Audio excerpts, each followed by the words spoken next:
നമസ്കാരം. പോലീസ് പെട്രോളിലേക്ക് എല്ലാ പ്രേക്ഷകർക്കും ഒരിക്കൽ കൂടി സ്വാഗതം. സ്വന്തമായി ബ്യൂട്ടി പാർലർ തുടങ്ങി അധ്വാനിച്ച് ജീവിച്ചിരുന്ന ഒരു വീട്ടമ്മ കുടുംബത്തിന് ചില സാമ്പത്തിക പ്രശ്നങ്ങൾ നേരിട്ടപ്പോൾ അത് മറികടക്കാൻ ഇറ്റലിയിൽ ജോലി തേടി പോകാൻ അവർ തീരുമാനിച്ചു. ജോലി തടപ്പെടുത്താനും വിസയ്ക്കുമൊക്കെയായി നെട്ടോട്ടമോടി. എന്നാൽ സ്വന്തക്കാരെന്ന് അവർ ധരിച്ചിരുന്ന ചിലർക്ക് അതൊന്നും അത്ര ദഹിക്കുമായിരുന്നില്ല.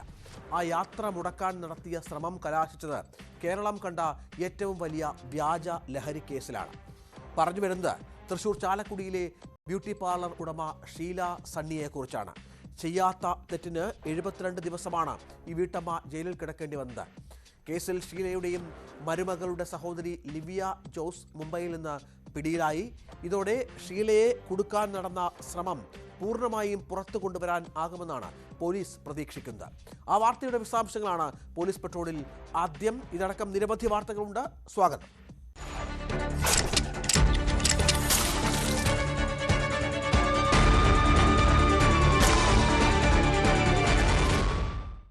തൃശൂർ ചാലക്കുടിയിലെ ബ്യൂട്ടി പാർലർ ഉടമ ഷീല സണ്ണിയെ വ്യാജ ലഹരി കേസിൽ കുടുക്കിയ സംഭവം കേരളത്തെ വല്ലാതെ ഞെട്ടിച്ചു. ഈ കേസിൽ ബന്ധു ലിവിയ ജോസ് കസ്റ്റഡിയിലായി. ഷീല സണ്ണിയുടെ മരുമകളുടെ സഹോദരിയാണ് ലിവിയ ജോസ്. ദുബായിൽ നിന്ന് മുംബൈയിൽ വിമാനമിറങ്ങിയപ്പോഴാണ് ഇവർ പിടിയിലാകുന്നത്. അറസ്റ്റിൽ സന്തോഷമുണ്ടെന്നും നീതി ലഭിക്കുമെന്നാണ് പ്രതീക്ഷയെന്നും ഷീല സണ്ണി പ്രതികരിച്ചു. ലിവിയയെ ചോദ്യം ചെയ്യുന്നതോടെ കേസിൽ കൂടുതൽ പേർ പ്രതികളാകാൻ സാധ്യതയുണ്ട് എന്നാണ് പോലീസിന്റെയും കണ്ടെത്തൽ.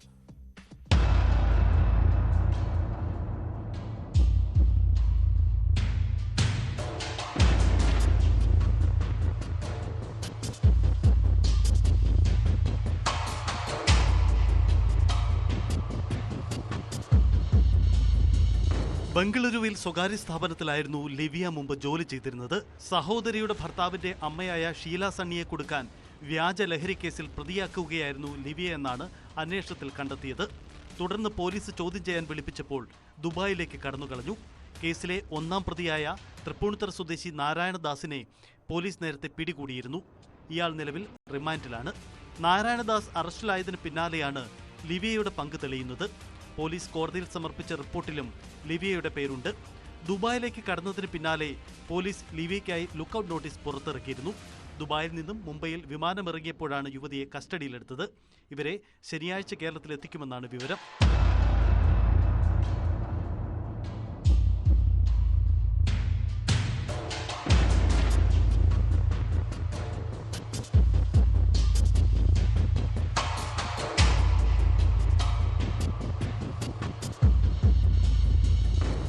ലിവിയയുടെ നിർദ്ദേശപ്രകാരമാണ് ഷീല സണ്ണിയുടെ സ്കൂട്ടറിൽ LED സ്റ്റാമ്പ് വച്ചതെന്നാണ് നാരായണദാസ് പോലീസിന് മൊഴി നൽകിയിരിക്കുന്നത്. ലിവിയയുടെ സുഹൃത്താണ് ഇയാൾ. വ്യക്തിവൈരാഗ്യമാണ് ഷീല സണ്ണിയെ കൊടുക്കാൻ ശ്രമിച്ചതിന് കാരണമെന്നാണ് നാരായണദാസിന്റെ മൊഴി. 2023 ഫെബ്രുവരി 27-നാണ് ലഹരിമരുന്ന് കൈവശം വെച്ചതിന് ഷീല സണ്ണിയെ എക്സൈസ് സംഘം പിടികൂടിയത്. ഇന്റർനെറ്റ് കോളിലൂടെ ലഭിച്ച വിവരത്തിന്റെ അടിസ്ഥാനത്തിലായിരുന്നു അറസ്റ്റ്. എന്നാൽ വ്യാജ LED സ്റ്റാമ്പുകളാണ് പിടികൂടിയതെന്ന് പിന്നീട് ശാസ്ത്രീയ പരിശോധനയിൽ സ്ഥിരീകരിച്ചു. ചെയ്യാത്ത കുറ്റത്തിന്റെ പേരിൽ 72 ദിവസമാണ് ഷീല ജയിലിൽ കഴിഞ്ഞത്. സംഭവത്തിൽ എക്സൈസിന് വ്യാജ വിവരം നൽകിയത് നാരായണദാസ് ആണെന്ന് കണ്ടെത്തിയതോടെ നാരായണദാസിനെ കേസിൽ പ്രതി ചേർത്തിരുന്നു. അതിനിടെ കേസ് പോലീസിന് കൈമാറാൻ ഹൈക്കോടതി നിർദ്ദേശിക്കുകയും കൊടുങ്ങല്ലൂർ ഡിവൈഎസ്പിയുടെ നേതൃത്വത്തിലുള്ള സംഘം അന്വേഷണം ആരംഭിക്കുകയുമായിരുന്നു.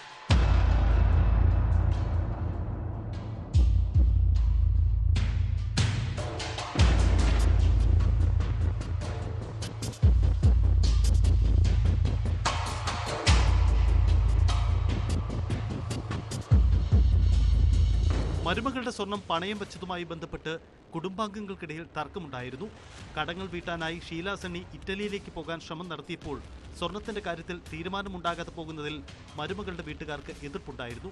തുടർന്ന് ഷീലയുടെ യാത്ര മുടക്കാൻ ആസൂത്രണം ചെയ്ത് നടപ്പിലാക്കിയതാണ് ലഹരിക്കേസ് എന്നതാണ് വിവരം. ബംഗളൂരുവിൽ വെച്ച് ആഫ്രിക്കക്കാരിൽ നിന്നും യഥാർത്ഥത്തിലുള്ളതാണെന്ന് കരുതിയാണ് പ്രതികൾ LED സ്റ്റാമ്പുകൾ വാങ്ങിയതും ഷീലയുടെ ബാഗിൽ വെച്ചതും. തന്നെ കേസിൽ കൊടുക്കാൻ മാത്രം ശത്രുതയുള്ള മറ്റാരുമില്ലെന്നും ജീവിതം തന്നെ തകർന്ന സംഭവത്തിൽ നീതി ലഭിക്കുമെന്ന് പ്രതീക്ഷിക്കുന്നതായും ഷീല സണ്ണി പ്രതികരിച്ചു. ഈ ഒരു പ്രശ്നം കാരണം എൻ്റെ ജീവിതത്തിൽ എത്ര വിഷമമായ കാലഘട്ടങ്ങളൊക്കെ ഞാൻ കഴിഞ്ഞു പോയി. എനിക്ക് ഉണ്ടായ എൻ്റെ സ്ഥാപനം നഷ്ടമായി. എനിക്ക് എന്നെക്കുറിച്ചുള്ള കുറേ അപവാദങ്ങൾ കുറേ പേര് പറഞ്ഞുണ്ടാക്കി. അതൊക്കെ എന്നെ ഭയങ്കരമായിട്ട് വിഷമിപ്പിച്ചു. എൻ്റെ കുടുംബം തന്നെ എനിക്ക് നഷ്ടപ്പെട്ടു. അപ്പോൾ എന്തായാലും ഇപ്പോൾ അന്വേഷിച്ചുകൊണ്ടിരിക്കുന്ന അന്വേഷണ സംഘം എനിക്ക് നീതി തരുമെന്ന് ഞാൻ വിശ്വസിക്കുന്നു. ഇനിമേൽ ഇങ്ങനെ ആരും ഒരു ഇങ്ങനത്തെ ചതി ആർക്കും പറ്റാതിരിക്കട്ടെ, അതാണ് എൻ്റെ പ്രാർത്ഥന. സംഭവത്തിൽ പോലീസ് അന്വേഷണം തുടരുകയാണ്. ലിവിയെ ചോദ്യം ചെയ്യുന്നതോടെ കേസിൽ കൂടുതൽ വ്യക്തത വരുമെന്ന് പോലീസ് കരുതുന്നു. കൂടുതൽ പേരെ പ്രതി ചേർക്കാനുള്ള സാധ്യതയും തള്ളിക്കളയാനാവില്ല.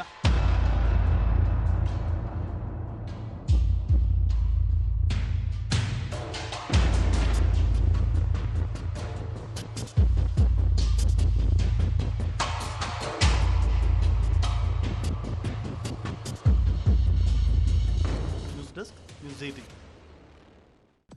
പെൺകുട്ടികൾക്ക് സ്വന്തം വീടുകളിൽ പോലും സുരക്ഷയില്ലാത്ത ദുരവസ്ഥയിലേക്കാണോ നമ്മൾ പോകുന്നത്? കാസർഗോഡ് തൃക്കരിപ്പൂരിൽ നിന്നുള്ള ഒരു വാർത്ത ഏറെ ഞെട്ടലുണ്ടാക്കുന്നതാണ്. ഇപ്പോൾ 9ാം ക്ലാസ്സിൽ പഠിക്കുന്ന പെൺകുട്ടിയെ ബന്ധുക്കൾ 3 വർഷത്തോളം ലൈംഗികമായി പീഡിപ്പിച്ചതായാണ് മൊഴി. 70ഉം 48ഉം വയസ്സുള്ള പ്രതികളെ പോലീസ് അറസ്റ്റ് ചെയ്തു. ഇവരെ ചോദ്യം ചെയ്തു വരികയാണ്. വളരെ കൃത്യമായി തന്നെ കേസിന്റെ തെളിവുകൾ പോലീസ് ശേഖരിച്ചു കഴിഞ്ഞു.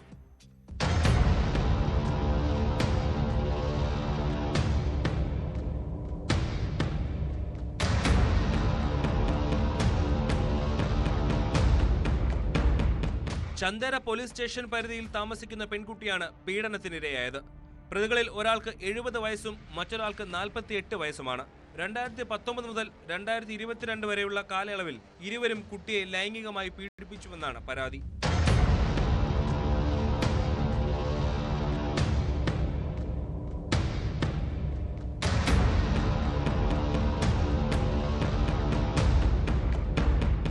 ഇപ്പോൾ 9ാം ക്ലാസ്സിൽ പഠിക്കുകയാണ് കുട്ടി. ലഹരി, ഡിജിറ്റൽ അച്ചടക്കം തുടങ്ങി വിവിധ വിഷയങ്ങൾ കേന്ദ്രീകരിച്ച് സ്കൂളിൽ നടന്ന 2 ആഴ്ചത്തെ ബോധവൽക്കരണ പരിപാടിക്കും കൗൺസിലിംഗിനും ഇടയിലാണ് പെൺകുട്ടി പീഡന വിവരം വെളിപ്പെടുത്തിയത്. തുടർന്ന് സ്കൂൾ അധികൃതർ നൽകിയ വിവരത്തിന്റെ അടിസ്ഥാനത്തിൽ പെൺകുട്ടിയുടെ വീട്ടുകാർ പോലീസിൽ പരാതി നൽകുകയായിരുന്നു. 2 പ്രതികളെയും ചന്ദേര പോലീസ് അറസ്റ്റ് ചെയ്തു. കാഞ്ഞങ്ങാട് മജിസ്ട്രേറ്റ് കോടതിയിൽ ഹാജരാക്കിയ ഇരുവരെയും റിമാൻഡ് ചെയ്തു. കേസിൽ കൂടുതൽ അന്വേഷണം നടത്തിവരുന്നതായി പോലീസ് വ്യക്തമാക്കി.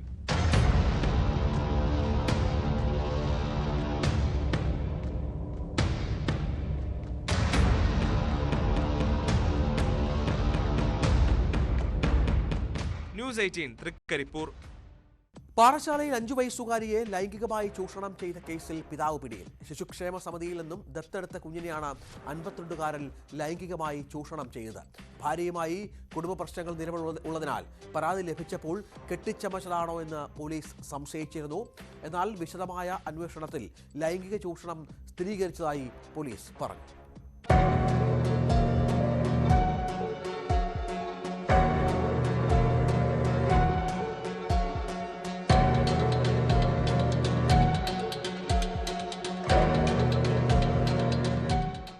വയസ്സുകാരി പറഞ്ഞ കാര്യങ്ങൾ കേട്ട് സംശയം തോന്നിയ അമ്മ കുട്ടിയുമായി തിരുവനന്തപുരം SAT ആശുപത്രിയിലെ ഡോക്ടറെ സമീപിക്കുകയായിരുന്നു.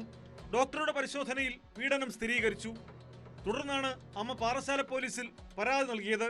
കുട്ടിയുടെ മൊഴിയെടുത്ത ശേഷമാണ് പോലീസ് പോക്സോ വകുപ്പ് ചുമത്തി കേസെടുത്ത് പ്രതിയെ അറസ്റ്റ് ചെയ്തത്.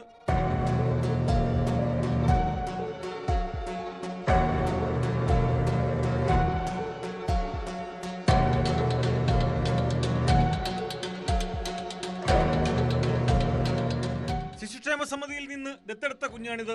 മോട്ടോർ തൊഴിലാളിയായ പ്രതിക്ക് ഭാര്യയുമായി ചില കുടുംബ പ്രശ്നങ്ങൾ നിലവിലുണ്ട്. അതിനാൽ പരാതി ലഭിച്ചപ്പോൾ കെട്ടിച്ചമച്ചതാണോ എന്ന് പോലീസ് സംശയിച്ചു. തുടർന്ന് വിശദമായി നടത്തിയ അന്വേഷണത്തിൽ പീഡനം സ്ഥിരീകരിക്കുകയായിരുന്നെന്ന് പാറശാല CI വ്യക്തമാക്കി. നെയ്യാറ്റിൻകര കോടതിയിൽ ഹാജരാക്കിയ പ്രതിയെ റിമാൻഡ് ചെയ്തു.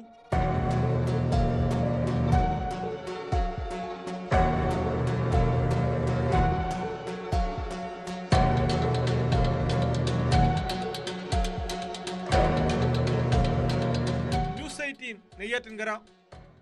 ഇടുക്കി വണ്ടിപ്പെരിയാർ പോലീസ് സ്റ്റേഷനിൽ വനിതാ പോലീസുകാർ വസ്ത്രം മാറുന്നിടത്ത് ഒളിക്യാമറ വെച്ചതിന് അറസ്റ്റിലായ പോലീസുകാരൻ വനിതാ ഉദ്യോഗസ്ഥരുടെ ക്വാർട്ടേഴ്സിലും ഒളിക്യാമറ വെച്ചതായി കണ്ടെത്തൽ. ഒരു ഉദ്യോഗസ്ഥയ്ക്ക് ദൃശ്യങ്ങൾ അയച്ചതോടെയാണ് CPO മുണ്ടക്കയം സ്വദേശി വൈശാഖ് പിടിയിലായത്. സംഭവത്തിൽ കൂടുതൽ അന്വേഷണം നടത്തിവരികയാണ് പോലീസ്. വൈശാഖിനെ സർവീസിൽ നിന്ന് പിരിച്ചുവിടണമെന്ന ആവശ്യം ഉയർന്നിട്ടുണ്ട്.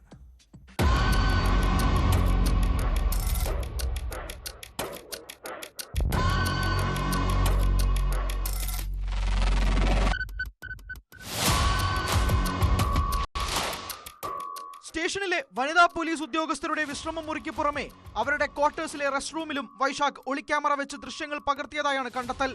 Civil police officer Mundakkayam Koruthodu സ്വദേശി 36-കാരനായ കെ വൈശാഖിനെ കഴിഞ്ഞ ദിവസം Idukki cyber crime police arrest ചെയ്തിരുന്നു. പകർത്തിയ ദൃശ്യങ്ങൾ ഉപയോഗിച്ച് ഒരു പോലീസ് ഉദ്യോഗസ്ഥയെ ഇയാൾ ഭീഷണിപ്പെടുത്തിയിരുന്നു.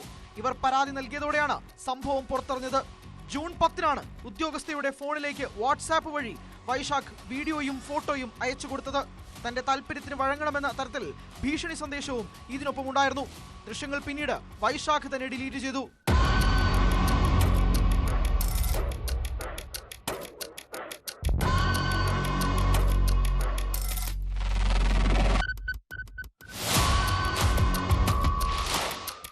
ഉദ്യോഗസ്ഥ ഇടുക്കി വനിതാ സെല്ലിൽ പരാതി നൽകിയതിനു പുറമെ ജില്ലാ പോലീസ് മേധാവിയോട് നേരിട്ടും പരാതി പറഞ്ഞതോടെയാണ് സൈബർ ക്രൈം പോലീസ് വൈശാഖിനെ അറസ്റ്റ് ചെയ്തത്. മാസങ്ങൾക്ക് മുമ്പ് ആരുമില്ലാത്ത സമയത്താണ് വൈശാഖ് സ്റ്റേഷനിലെ വിശ്രമ മുറിയുടെ ഒരു വശത്ത് ചെറിയ ഒളിക്യാമറ വെച്ചത്.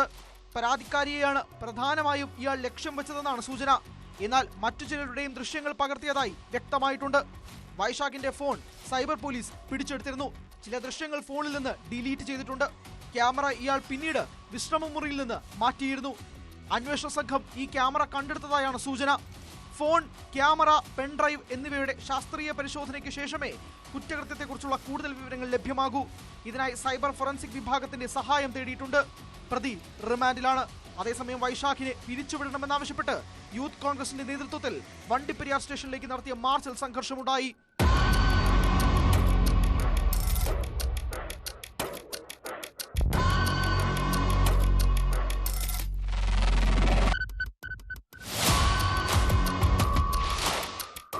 ന്യൂസ് 18 ഇടുക്കി. സഹപ്രവർത്തകരായ സ്ത്രീകളുടെ ദൃശ്യങ്ങൾ പകർത്താൻ ഒളിക്യാമറ വെച്ച വണ്ടിപ്പെരിയാറിലെ വൈശാഖിനെ പോലെയുള്ളവർ സേനയ്ക്ക് നാണക്കേടാണെങ്കിൽ ഏറെ വെല്ലുവിളികൾ സഹിച്ച് ക്രമസമാധാന പാലനം നടത്തുന്നവരാണ് ബഹുഭൂരിപക്ഷം പോലീസ് ഉദ്യോഗസ്ഥരും. കൊല്ലത്ത് പ്രതിയെ പിടിക്കാനായി എത്തിയ പോലീസുകാരെ പട്ടിയെ വിട്ട് കടിപ്പിച്ചു. രക്ഷപ്പെടാൻ ശ്രമിച്ച പ്രതിയെ കൂടുതൽ പോലീസുകാരെത്തി സാഹസികമായാണ് കീഴ്പ്പെടുത്തിയത്. കൊല്ലം കുണ്ടറ സ്റ്റേഷനിലെ SI Sachin Lal, CPO Sreejith S എന്നിവർക്കാണ് നായയുടെ കടിയേറ്റത്. നിരവധി കേസുകളിൽ പ്രതിയായ വ്യക്തിയാണ് ഇത്തരത്തിൽ പോലീസുകാർ എത്തിയപ്പോൾ നായയെ അഴിച്ചുവിട്ടത്.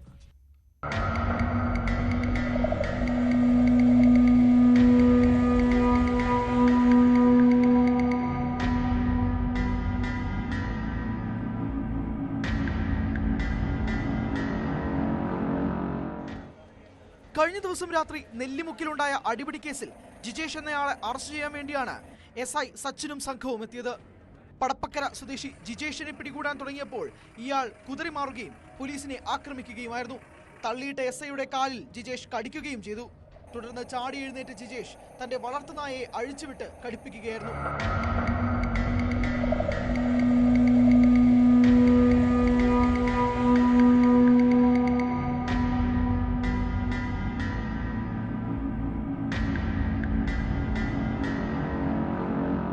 SI സച്ചിന്റെ കാലിൽ കടിച്ച നായ CPO ശ്രീജിത്തിന്റെ നേരെയും പാഞ്ഞെടുത്ത് ആക്രമിച്ചു. സംഭവം അറിഞ്ഞ് കൂടുതൽ പോലീസുകാർ സ്ഥലത്തെത്തുകയും പ്രതിയെ സാഹസികമായി പിടികൂടുകയുമായിരുന്നു. കീഴ്പ്പെടുത്താനുള്ള ശ്രമത്തിനിടെ പ്രതി അക്രമാസക്തനാവുകയും പോലീസ് ജീപ്പ് അടിച്ചു തകർക്കാൻ ശ്രമിക്കുകയും ചെയ്തു. ജിജേഷ് നിരവധി ക്രിമിനൽ കേസുകളിൽ പ്രതിയാണെന്ന് കുണ്ടറ പോലീസ് അറിയിച്ചു. പരിക്കേറ്റ SIയും മറ്റ് പോലീസ് ജീവനക്കാരും പ്രാഥമിക ചികിത്സ തേടി. വൈദ്യപരിശോധനകൾക്ക് ശേഷം കോടതിയിൽ ഹാജരാക്കിയ പ്രതിയെ റിമാൻഡ് ചെയ്തു.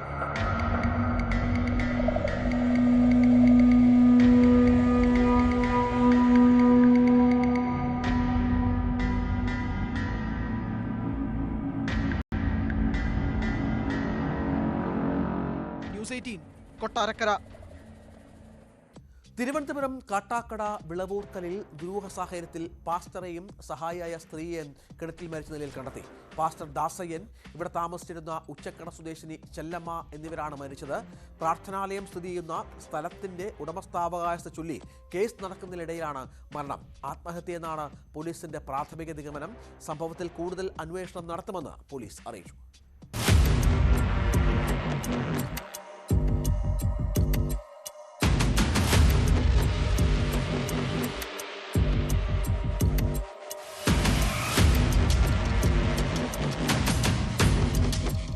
വിളവൂർക്കലിന് സമീപം പരുത്തൻപാറയിൽ 12 വർഷത്തിലേറെയായി പ്രാർത്ഥനാലയം നടത്തി വരികയായിരുന്നു അന്തിയൂർക്കോണം സ്വദേശിയായ പാസ്റ്റർ ദാസയ്യൻ, സഹായികളായ ചെല്ലമ്മ, ശാന്തമ്മ എന്നിവരും ഇവിടെയാണ് താമസിച്ചിരുന്നത്.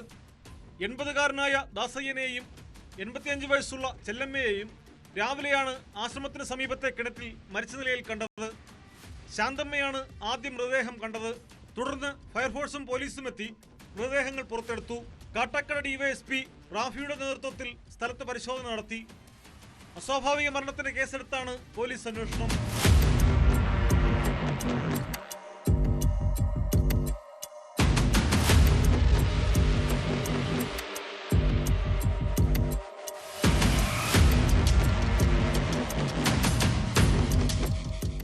വർഷം മുമ്പ് സാം എന്നയാൾ സൗജന്യമായി നൽകിയ ഭൂമിയിലാണ് ദാസയ്യൻ പ്രാർത്ഥനാലയം നടത്തിയിരുന്നത്. ദാസയ്യന്റെ മരണശേഷം ഭൂമി സാമിന്റെ മക്കൾക്ക് തിരികെ കൊടുക്കണമെന്നായിരുന്നു വ്യവസ്ഥ. എന്നാൽ അടുത്തിടെ ദാസയ്യൻ സ്ഥലം വിൽക്കാൻ ശ്രമിച്ചു. ഇതറിഞ്ഞെത്തിയ സാം 1.5 ലക്ഷം രൂപ നൽകി സ്ഥലം താൻ തന്നെ വാങ്ങിക്കാമെന്നറിയിച്ചു. എന്നാൽ 1.5 ലക്ഷം പോരാ, 4 ലക്ഷം രൂപ കൂടി അധികം വേണമെന്നായിരുന്നു ദാസയ്യന്റെ നിലപാട്. ഇതോടെ സാം കോടതിയെ സമീപിച്ചു. ഇതിന്മേലുള്ള തർക്കവും ഒത്തുതീർപ്പ് ചർച്ചകളും നടക്കുന്നതിനിടെയാണ് മരണം. ഞാൻ 3 മണിക്ക് കഴിച്ചു. കഴിച്ചപ്പം ഭക്ഷണം അതിലും ഉണ്ടായിരുന്നു. 3 മണിക്ക് ഞാൻ പ്രാർത്ഥനയ്ക്കാണ് കഴിച്ചത്. കഴിച്ചപ്പോൾ അതിലുണ്ടായിരുന്നു. 5 ആയില്ല. അതിന് മുമ്പേ പിന്നെ ഞാൻ വീണ്ടും കഴിച്ച് ഞാൻ വെളിയിൽ പോകാൻ കഴിച്ചപ്പോഴത്തേക്ക് അവർ ഭക്ഷണം നോക്കിയപ്പോൾ ഭക്ഷണം കണ്ടില്ല. ഇവരും കൂടെ കിടക്കാൻ പാവിരിച്ചിരുന്ന പായും എല്ലാം അവിടെ കിടക്കുന്നു. അവരെയും കണ്ടില്ല. ഞാൻ പാട്ടിൻ്റെ മുറിയിലൊന്ന് നോക്കി. 3 ബാത്റൂമുണ്ട്. 3 ബാത്റൂമിൽ നോക്കി. പിന്നെ ചുറ്റുമൊക്കെ നോക്കിയിട്ട് അവരെ കണ്ടില്ല. ഇപ്പം വയ്യ തൊട്ടി കിണറ്റിലിട്ടപ്പോഴത്തേക്ക് വെള്ള ഡ്രസ്സ് കണ്ടു. ഞാനാണ് ആ തൊട്ടിയും കയറിച്ചു വിട്ടു. രാത്രിയിൽ ശാന്തമ്മ ആശ്രമത്തിലുണ്ടായിരുന്നെങ്കിലും ഒന്നും അറിഞ്ഞില്ലെന്നാണ് മൊഴി. മുങ്ങിമരണമെന്നാണ് പോസ്റ്റ്മോർട്ടത്തിലെ കണ്ടെത്തൽ. സ്ഥലത്തിന്റെ ഉടമസ്ഥാവകാശത്തെ ചൊല്ലി തർക്കം നിലനിൽക്കുന്നതിനിടെയാണ് ഇരട്ടമരണമെന്നതിനാൽ കൂടുതൽ വിശദമായി അന്വേഷിക്കാനാണ് പോലീസിന്റെ തീരുമാനം.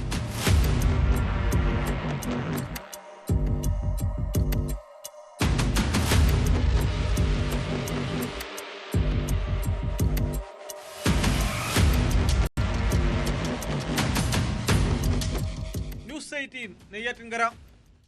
കോഴിക്കോട് പന്തീരാങ്കാവിൽ പട്ടാപ്പകൽ സ്വകാര്യ ബാങ്ക് ജീവനക്കാരനെ കബളിപ്പിച്ച് 40 ലക്ഷം രൂപ കവർന്ന കേസിൽ പ്രതി പിടിയിൽ. പന്തീരാങ്കാവ് സ്വദേശി ഷിബിൻ ലാലാണ് പിടിയിലായത്. പ്രതിയിൽ നിന്ന് 1/2 ലക്ഷം രൂപ മാത്രമേ പോലീസിന് കണ്ടെടുക്കാനായിട്ടുള്ളൂ. ബാഗിൽ 1 ലക്ഷം മാത്രമാണ് ഉണ്ടായിരുന്നതെന്നാണ് ഷിബിൻ ലാലിന്റെ മൊഴി. എന്നാൽ പോലീസ് ഇത് വിശ്വാസത്തിലെടുത്തിട്ടില്ല. സംഭവത്തിന് പിന്നിലെ ആസൂത്രണത്തെക്കുറിച്ച് പരിശോധിച്ചു വരികയാണ്. ബാങ്ക് ജീവനക്കാരെയും വീണ്ടും ചോദ്യം ചെയ്തേക്കും.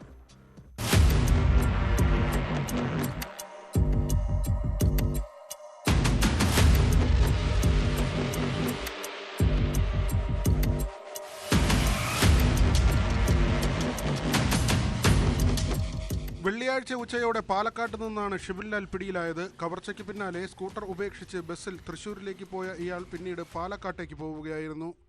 പാലക്കാട്ടെ ബന്ധുവീട്ടിൽ ഒളിവിൽ കഴിയുകയായിരുന്നു പ്രതി. ഇയാളുടെയും ബന്ധുക്കളുടെയും ഫോൺ നമ്പറുകൾ കേന്ദ്രീകരിച്ച് നടത്തിയ അന്വേഷണമാണ് നിർണായകമായത്. പ്രതിയുടെ പക്കൽ നിന്നും 55,000 രൂപയും പോലീസ് കണ്ടെടുത്തു. ഇയാളുടെ പക്കൽ നിന്ന് കണ്ടെടുത്ത ബാഗ് ഇസാഫ് ബാങ്കിൽ നിന്നും പണവുമായി ജീവനക്കാർ കൊണ്ടുപോയ ബാഗ് അല്ല എന്ന് തിരിച്ചറിഞ്ഞിട്ടുണ്ട്. ബാങ്ക് ജീവനക്കാരൻ എത്തിച്ച ബാഗിൽ 1 ലക്ഷം രൂപ മാത്രമേ ഉണ്ടായിരുന്നുള്ളൂ എന്നാണ് പ്രതി ചോദ്യം ചെയ്യലിൽ ആവർത്തിക്കുന്നത്. എന്നാൽ പോലീസ് ഇത് വിശ്വസിച്ചിട്ടില്ല.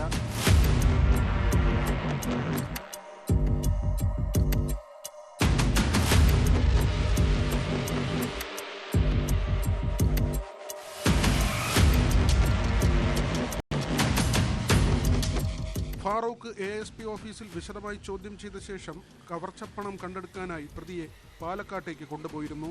സംഭവത്തിൽ ബാങ്ക് ജീവനക്കാരടക്കം മറ്റാർക്കെങ്കിലും പങ്കുണ്ടോയെന്നും പോലീസ് പരിശോധിച്ചു വരുന്നു.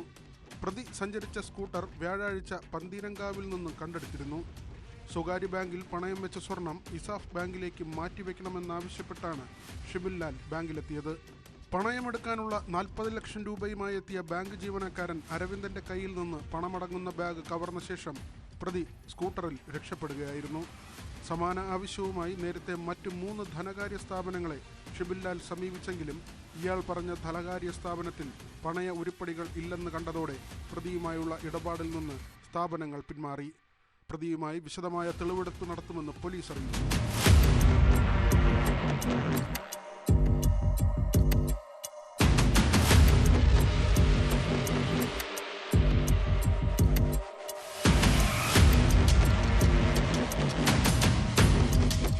ന്യൂസ് 18 കോഴിക്കോട്. ജീവനക്കാരികളെ തട്ടിക്കൊണ്ടുപോയെന്ന കേസിൽ നടൻ കൃഷ്ണകുമാറിന്റെയും മകൾ ദിയയുടെയും മുൻകൂർ ജാമ്യാപേക്ഷ പരിഗണിക്കുന്നത് ഈ മാസം 18-ലേക്ക് മാറ്റി. തട്ടിക്കൊണ്ടുപോയി, ഭീഷണിപ്പെടുത്തി, പണം തട്ടിയെടുത്തു എന്നീ വകുപ്പുകൾ ചുമത്തിയാണ് ദിയയുടെ സ്ഥാപനത്തിലെ ജീവനക്കാരികൾ നൽകിയ പരാതിയിന്മേൽ കേസെടുത്തിരിക്കുന്നത്. കേസിന്റെ വിശദാംശങ്ങൾ ഹാജരാക്കാൻ മ്യൂസിയം പോലീസിനോട് കോടതി ആവശ്യപ്പെട്ടു.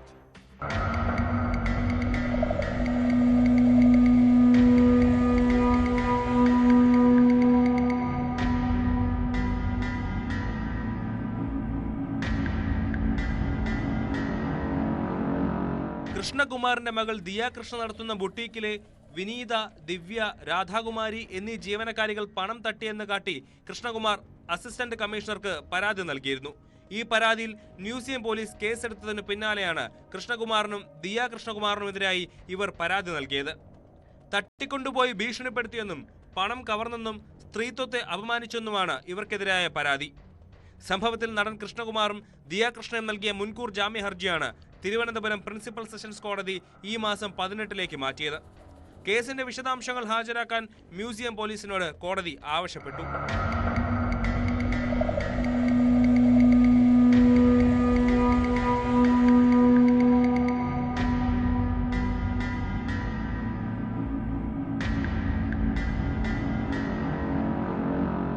ആരെയും തട്ടിക്കൊണ്ടുപോയിട്ടില്ലെന്ന് തെളിയിക്കുന്ന രീതിയിലുള്ള CCTV ദൃശ്യങ്ങൾ പുറത്തു വന്നിരുന്നു. ജീവനക്കാരികളെ ബലം പ്രയോഗിച്ച് കാറിൽ കയറ്റുന്നതായി ദൃശ്യങ്ങളിലില്ല. ഒരു ജീവനക്കാരി സ്വന്തം സ്കൂട്ടറിലാണ് കാറിന് പിന്നാലെ പോകുന്നത്. സ്ഥാപനത്തിൽ ജോലി ചെയ്തിരുന്ന 3 ജീവനക്കാർ കഴിഞ്ഞ 10 മാസമായി 69 ലക്ഷം രൂപ തട്ടിയെടുത്തെന്നാണ് ദിയ കൃഷ്ണകുമാറിന്റെ പരാതി. ജീവനക്കാരികളുടെ അക്കൗണ്ടുകളിലേക്ക് പണമെത്തിയതിന്റെ തെളിവുകൾ പോലീസിന് ലഭിച്ചിട്ടുണ്ട്.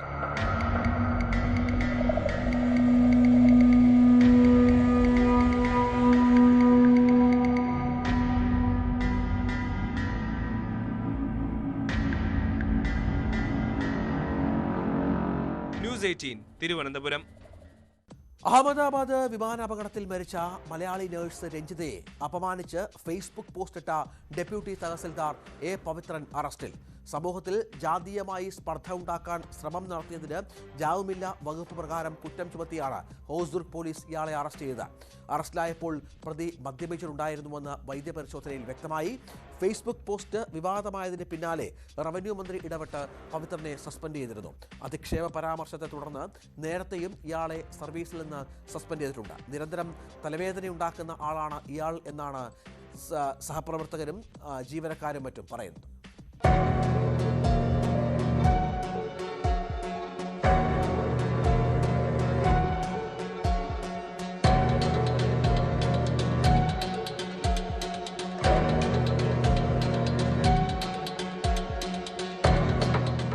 അഹമ്മദാബാദ് ആകാശ ദുരന്തത്തിൽ മരിച്ച രഞ്ജിതയ്ക്ക് അനുശോചനം രേഖപ്പെടുത്തി സമൂഹ മാധ്യമത്തിൽ പങ്കുവച്ച പോസ്റ്റിന് താഴെയായിരുന്നു ഡെപ്യൂട്ടി തഹസിൽദാരുടെ അശ്ലീല പരാമർശം. വെള്ളരിക്കുണ്ട് ഡെപ്യൂട്ടി തഹസിൽദാരായ പവിത്രനാണ് രഞ്ജിതയെയും കുടുംബത്തെയും അപമാനിച്ചത്. ജാതീയ അധിക്ഷേപത്തിന് പുറമെ തൊഴിലിനെയും സ്ത്രീത്വത്തെയും അപമാനിക്കുന്ന രീതിയിലായിരുന്നു പരാമർശം. സംഭവം വിവാദമായതോടെ റവന്യൂ വകുപ്പ് മന്ത്രി കെ രാജന്റെ നിർദ്ദേശപ്രകാരം പവിത്രനെ സർവീസിൽ നിന്ന് സസ്പെൻഡ് ചെയ്തു. ഇത്തരം പ്രവണതകൾ ഒരു കാരണവശാലും അംഗീകരിക്കാൻ കഴിയില്ലെന്ന് മന്ത്രി കെ രാജൻ പ്രതികരിച്ചു. കേന്ദ്രമായി സസ്പെൻഡ് ചെയ്യാനുള്ള നിർദ്ദേശം നൽകിയിട്ടുണ്ട്. അവരുടെ റിപ്പോർട്ട് മേടിച്ച് ആ ഫയലിൽ തന്നെ ഏറ്റവും വേഗത്തിൽ സസ്പെൻഡ് ചെയ്യാൻ നടപടിയെടുത്തിട്ടുണ്ട്. ഇപ്പോൾ ഉത്തരവ് ഇറങ്ങി കാണും എന്നാണ് ഞാൻ വിചാരിക്കുന്നത്. ഇത്തരം പ്രവണതകളൊന്നും ഒരു കാരണവശാലും വെച്ച് പൊറുപ്പിക്കാൻ പറ്റില്ല. സാധാരണ നിലയിൽ ഒരു സർക്കാർ ജീവനക്കാരൻ മാത്രമല്ല, മനുഷ്യത്വമുള്ള ഒരാൾ ചെയ്യാൻ പാടില്ലാത്ത നടപടിയാണ്. ഒരു കാരണവശാലും വെച്ച് പൊറുപ്പിക്കില്ല. ശക്തമായിട്ടുള്ള നടപടിയെടുക്കും. ഇപ്പോൾ സസ്പെൻഡ് ചെയ്തിട്ടുണ്ട്. അന്വേഷണത്തിന് ഉത്തരവിട്ടിട്ടുണ്ട്. അതിൻ്റെ കൂടി അടിസ്ഥാനത്തിൽ എന്താണ് വേണ്ടതെന്ന് വെച്ചാൽ തുടർന്ന് തീരുമാനിക്കും. ആരോഗ്യ വകുപ്പ് മന്ത്രി വീണ ജോർജും സംഭവത്തെ അപലപിച്ച് രംഗത്തെത്തി. ശ്രദ്ധയിൽപ്പെട്ടിട്ടില്ല, പക്ഷേ അത് മനുഷ്യത്വരഹിതമായിട്ടുള്ളൊരു കാര്യമല്ലേ. എങ്ങനെയാണ് അങ്ങനെയൊക്കെ ഒരാൾക്ക് എഴുതാനായിട്ട് കഴിയുക? അത് ഞാൻ കണ്ടില്ല, എന്താണ് അതിൻ്റെ ഉള്ളടക്കമൊന്നും കണ്ടില്ല. NSS Hosdurg taluk union president Prabhakaran കരിച്ചേരിയുടെ പരാതിയിലാണ് ഹോസ്ദുർഗ് പോലീസ് കേസെടുത്തത്. ഭാരതീയ ന്യായ സംഹിതയിലെ 153A വകുപ്പ് പ്രകാരം സമൂഹത്തിൽ ജാതീയമായ സ്പർദ്ധയുണ്ടാക്കി കലാപമുണ്ടാക്കൽ, സമൂഹ മാധ്യമങ്ങളിലൂടെ സ്ത്രീത്വത്തെ അപമാനിക്കൽ തുടങ്ങിയ വകുപ്പ് ചുമത്തിയാണ് കേസ്. നമ്മുടെയൊക്കെ മക്കൾ എൻ്റെ മകളുണ്ട്, വിദേശത്താണുള്ളത്. അപ്പോൾ അവർ പഠിക്കാൻ പോയാലും ജോലിക്ക് വേണ്ടി പോയി കഴിഞ്ഞാലും അവർ മറ്റൊരു അർത്ഥത്തിലേക്ക് അവരെ ഇങ്ങനെ സമൂഹത്തിൻ്റെ മുൻപാകെ ചെളിവാരി തേക്കുന്നത് തീരെ ഒരു നല്ലൊരു പ്രവണതയല്ല. അത് എല്ലാവരെയും ആക്ഷേപിക്കുന്നതിനും അപമാനിക്കുന്നതിനും തുല്യമാണ്. അത് ഉണ്ടായിരുന്നു, മുൻപും പശ്ചാത്തലം ഉണ്ടായിരുന്നു. അത് ഞങ്ങൾ പരിശോധിച്ചു നോക്കി. ഇദ്ദേഹം റവന്യൂ മന്ത്രി ചന്ദ്രശേഖരനെതിരെ ചന്ദ്രശേഖരൻ നായർ എന്ന് പറഞ്ഞുകൊണ്ട് ആക്ഷേപിച്ച്, അത് മാത്രമല്ല ജോയിന്റ് കൗൺസിലുള്ള നേതാക്കന്മാർ നക്കി നായരാണ് എന്നൊക്കെ വളരെ മോശമായ ഭാഷയിൽ അദ്ദേഹം പരാമർശം നടത്തിയിട്ടുണ്ടായിരുന്നു. അപ്പോൾ ഇത് അദ്ദേഹത്തിൻ്റെ സ്ഥിരമായ ഒരു സംവിധാനമാണ്. ഡ്യൂട്ടി സമയത്ത് വെള്ളരിക്കുണ്ട് താലൂക്ക് ഓഫീസിലെത്തിയാണ് പോലീസ് പ്രതിയെ അറസ്റ്റ് ചെയ്തത്. തുടർന്ന് വൈദ്യപരിശോധനയ്ക്ക് വിധേയനാക്കിയപ്പോൾ ഇയാൾ മദ്യപിച്ചിട്ടുള്ളതായി വ്യക്തമായെന്ന് പോലീസ് പറഞ്ഞു. സംഭവം വിവാദമായതിന് പിന്നാലെ തനിക്ക് തെറ്റുപറ്റിയെന്നും പോസ്റ്റ് പിൻവലിക്കുന്നതായും ചൂണ്ടിക്കാട്ടി പവിത്രൻ രംഗത്ത് വന്നിരുന്നു. 2024 സെപ്റ്റംബറിൽ കാഞ്ഞങ്ങാട് MLA ഇ ചന്ദ്രശേഖരനെ ഫേസ്ബുക്കിൽ ജാതീയമായി അധിക്ഷേപിച്ചതിനും ഇയാൾക്കെതിരെ നടപടിയെടുത്തിരുന്നു. ഓട്ടോറിക്ഷ തൊഴിലാളികൾക്കെതിരെയും സമൂഹ മാധ്യമങ്ങളിലൂടെ പവിത്രൻ അധിക്ഷേപ പരാമർശം നടത്തിയതായി പരാതിയുണ്ട്. അതേസമയം പവിത്രൻ ജോലിയിൽ തുടരാൻ അർഹനല്ലെന്നും സർവീസിൽ നിന്ന് പിരിച്ചുവിടണമെന്നും ജില്ലാ കളക്ടർ സർക്കാരിനോട് ശുപാർശ ചെയ്തു.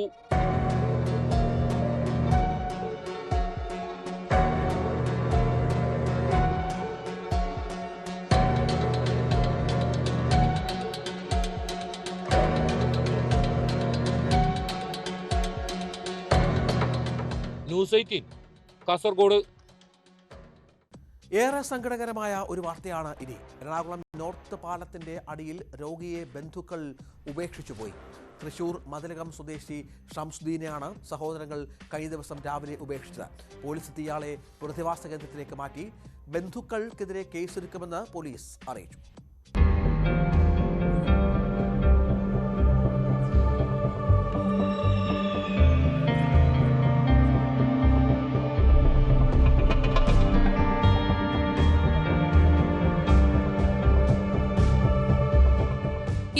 വർഷം വിദേശത്ത് ഡ്രൈവറായിരുന്നു ഷംസുദ്ദീൻ. അപസ്മാരവും തുടർന്നുണ്ടായ ശാരീരിക ബുദ്ധിമുട്ടുകളും ഉണ്ടായപ്പോൾ ജോലികളൊന്നും ചെയ്യാൻ കഴിയാതെയായി. ഒരു കാല് തളർന്ന ഷംസുദ്ദീന് നടക്കാനും ബുദ്ധിമുട്ടുകളുണ്ട്.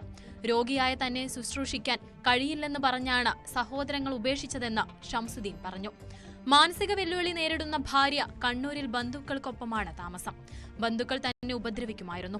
മരുന്നും വസ്ത്രങ്ങളും ഉൾപ്പെടെയാണ് ഉപേക്ഷിച്ചത്. ഇടപ്പള്ളിയിലാണ് ആദ്യം തന്നെ കിടത്താനിരുന്നത്. നോർത്തിൽ കളഞ്ഞോളൂ, അവിടെ പരിചയമുള്ള ആരെങ്കിലും ഉണ്ടാകുമെന്ന് താൻ തന്നെ പറയുകയായിരുന്നു. നീ എവിടെയെങ്കിലും കിടന്ന് ചാകുമെന്നാണ് അവർ പറഞ്ഞതെന്നും ഷംസുദ്ദീൻ കണ്ണീരോടെ പറയുന്നു.